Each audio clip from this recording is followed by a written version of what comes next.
Hello everyone. Comparative politics में आज हम डिस्कस करेंगे दी आयरन लॉ ऑफ ओलिगार्की।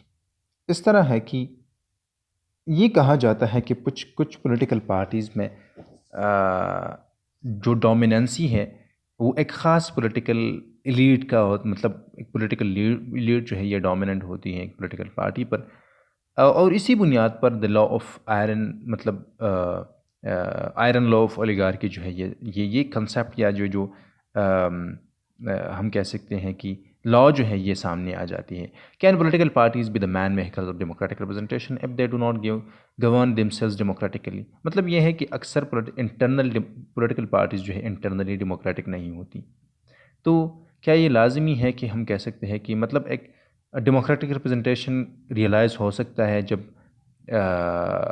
मतलब इंटरनल डेमोक्रेसी पॉलिटिकल पार्टीज़ में नहीं होती।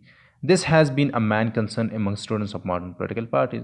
इन 1911 में एक जर्मन सोशोलॉजिस्ट है रॉबर्ट माइकल। वो पब्लिश करती है a study of the German socialist party in which he formulated the iron law of oligarchy. वो basically the iron law of oligarchy जो है ये टर्म यूज़ किया था 1911 में एक जर्मन सोशियोलॉजिस्ट थे, जर्मन रॉबर्ट माइकल्स। और बेसिकली उनका वो ये कहते हैं कि that all organisations tend towards oligarchy. मतलब ये है कि जितनी भी ऑर्गेनाइजेशंस हैं ये अक्सर ये होता है कि ये ओलिगार्की की तरफ चले जाते हैं इंटरनली ये डेमोक्रेटिक नहीं होते। और ओलिगार्की ये है कि रूल बाय द फ्यू, कि कुछ लोग जो हैं वो डोमिनेंट होते हैं रादर देन डेमोक्रेसी। मतलब वो इंटरनल डेमोक्रेसी नहीं होती। जितनी भी ऑर्गेनाइजेशंस है वो ओलिगार्की की तरफ जाते हैं या मतलब ओलिगार्की का होते हैं। Who says organisation says oligarchy. वो खुद ये कहते हैं कि who says organisation says oligarchy. Michaels famously observed, he identified several forces that push organizations such as political parties towards oligarchy। मतलब उनके ख्याल में बहुत से सेवरल फोर्सेस है, फैक्टर्स है जिसकी वजह से अगर एक मतलब नई ऑर्गेनाइजेशन बनता है, एक नई पॉलिटिकल पार्टी बनती है, तो ये वक्त गुजरने के साथ साथ ही ओलिगार्की की तरफ ही जाएगी। One is the need for specialisation and differentiation that exist in all large modern organisation. सबसे पहली बात वो ये करते हैं कि ज़रूरत ये होता है कि स्पेशलाइजेशन और डिफ्रेंसिएशन की। मतलब ये है कि जो भी जिस चीज़ में स्पेशलाइज्ड है वो वही काम करे। और इस बुनियाद पर मतलब कि सारे लोग जो है डिफरेंट काम करते हैं, तो ये डिफ्रेंसिएशन है। तो ये चूँकि आजकल की दुनिया में, आजकल के लार्ज मॉडर्न ऑर्गेनाइजेशन में ये चीज़ एग्जिस्ट करता है, तो इसी वजह से हम ओलिगार्किक स्ट्रक्चर्स की तरफ जाते हैं, हम नॉन डेमोक्रेटिक स्ट्रक्चर्स की तरफ जाते हैं।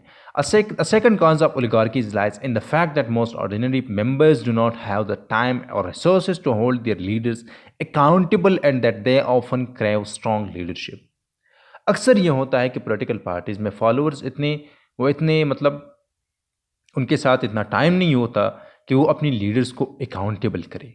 मतलब एक डेमोक्रेटिक अकाउंटेबिलिटी हो, एक पॉपुलर अकाउंटेबिलिटी हो। और इसी वजह से जो कि लीडरशिप है वो वक्त गुजरने के साथ साथ वो मतलब स्ट्रांग होते चले जाते हैं।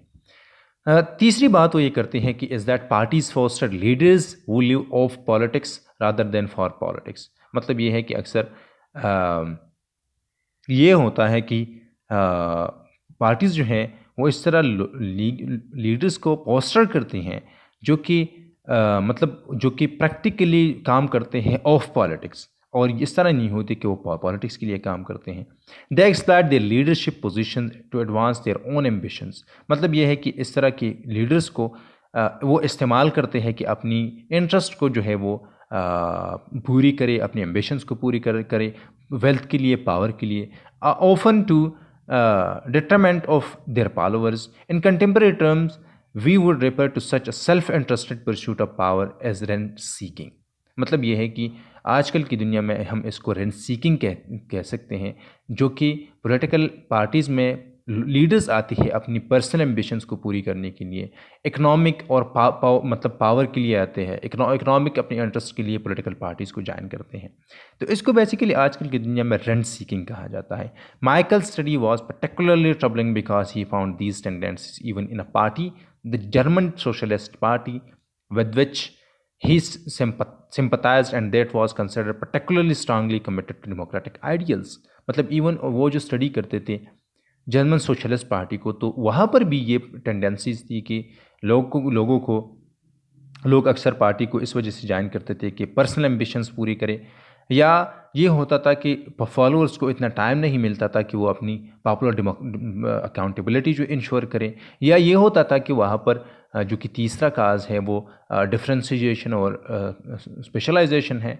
तो वो इवन जर्मन सोशलिस्ट पार्टी जो है ये उनकी मतलब डेमोक्रेटिक आइडियल्स पर इसका बुनियाद था।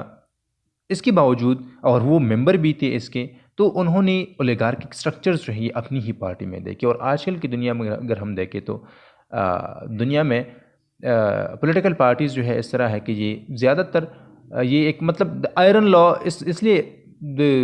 इसलिए कहा जाता है इसको कि मतलब अगर हम कोशिश भी करें जो भी करें हम पॉलिटिकल पार्टीज़ को या उनके ख्याल में ऑर्गेनाइजेशन को हम इस लाह से हटा नहीं सकते, या सारी जितनी भी ऑर्गेनाइजेशंस हैं वो अल्टीमेटली ओलिगार्की ही बनती हैं। तो इसी वजह से उन्होंने द आयरन लॉ का नाम इसको जो है ये दिया 1911 में।